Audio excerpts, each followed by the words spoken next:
Have you ever wondered why we use wet lenses to film underwater? In today's episode of Back to Basics, I'll tell you why they're so useful. Coming up.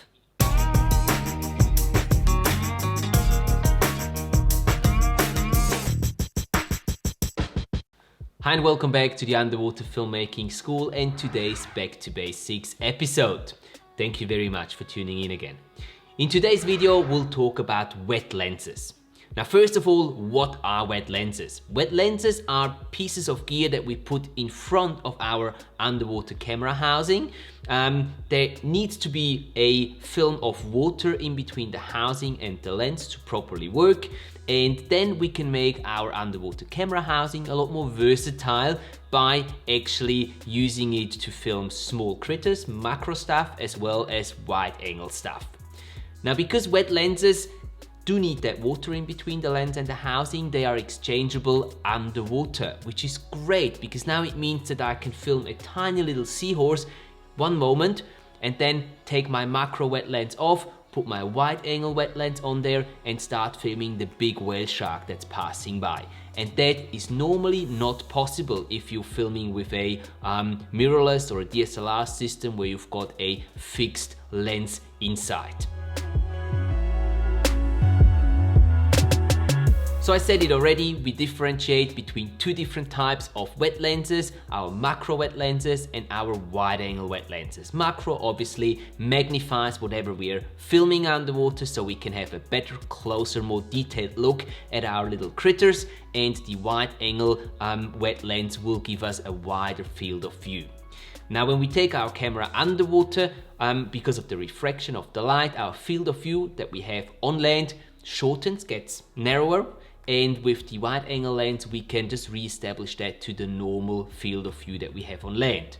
There is also something called wide angle conversion lenses, which will give you an even wider field of view than what you normally have on land. A perfect example for that is Nauticam's wet wide lens for compact cameras. If you don't know what that is, click the video up here and it will take you to a review that we have made a couple weeks ago. Now, to show you firsthand how handy such wet lenses can be, we've got a couple of example images for you here, some example footage. Now, first of all, we've used the Olympus TG6 just as it is in the normal housing, and then we also took the same shot using a macro wet lens attached to the camera housing and also the same shot using a wide angle lens attached to the camera housing, and you can see for yourself how versatile it makes the whole camera system and how different the shot looks that we can get using either a macro or a wide angle lens or just the camera as it is. Now, there is a large variety of different wet lenses from all different types of manufacturers on the market nowadays. We'll link a couple of our recommendations down in the video description below, so feel free to go and check them out and see if there is one of those lenses that fits your budget and your needs. Now, looking at the question which cameras benefit most from using wet lenses underwater, in my opinion, I would say it's compact and point and shoot cameras, simply because they can be made a lot more versatile than what they normally are. Yes, you can obviously use wet lenses with larger DSLR and mirrorless systems as well, but I think that the benefit is larger when used with compact and point and shoot cameras.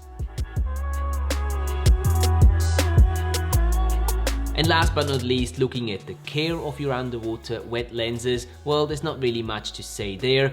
The care is pretty much the same as with your underwater camera housing. Make sure that you rinse it out thoroughly in fresh water after every single dive, and also make sure to put the cap back onto the lens whenever it's not in use, simply so you can avoid having any scratches on the lens itself. Other than that, there's nothing else you need to really consider and take care of when it comes to caring of your underwater wet lenses. Alright, and that's it for today and for today's video, guys. Thank you very much for watching. I hope this video was useful to you and you got something out of it. And if that's the case, please do hit that like button, you know it means a lot to me. Also consider subscribing to the channel and hitting that little notification bell so you're not missing out on any videos that will be uploaded here on the channel in the future. Thanks again for watching, and by the way, if you've missed out on the previous Back to Basics episodes, I'll link them up here in the corner. Feel free to go and check them out as well. Thanks again for your time, and I will see you in the next one.